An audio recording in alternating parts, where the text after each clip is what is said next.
దేశవ్యాప్తంగా జరుగుతున్న సార్వత్రిక ఎన్నికల్లో 543 స్థానాలకు గాను బీజేపీ 438 మంది అభ్యర్థులను బరిలోకి దించుతోంది. దీంతో ఆ పార్టీ శ్రేణుల్లో ఉత్సాహం మరింత రెట్టింపైంది.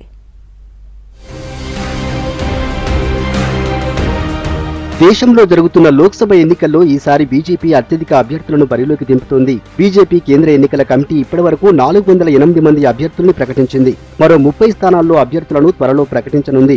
దీంతో దేశవ్యాప్తంగా ఉన్న 543 స్థానాల్లో 438 మంది అభ్యర్థుల్ని పోటీకి నిలపనుంది.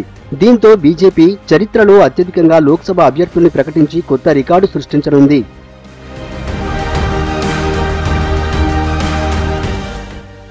గత ఎన్నికల్లో 428 మందిని బరిలోకి దింపింది బీజేపీ. అంతకుముందు 2009 ఎన్నికల్లో 433 మంది, 2004 ఎన్నికల్లో 364, 1999 ఎన్నికల్లో 339 మంది అభ్యర్థుల్ని ఈ పార్టీ పోటీకి నిలిపింది.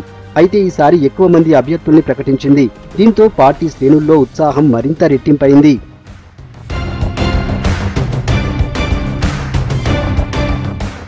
దేశ రాజధాని ఢిల్లీలో బీజేపీ ఇప్పటి వరకు అభ్యర్థులను ప్రకటించలేదు. 7 లోక్సభ స్థానాలున్న ఈ ప్రాంతంలో పార్టీ టికెట్ కోసం చాలా మంది ప్రయత్నాలు చేస్తున్నారు.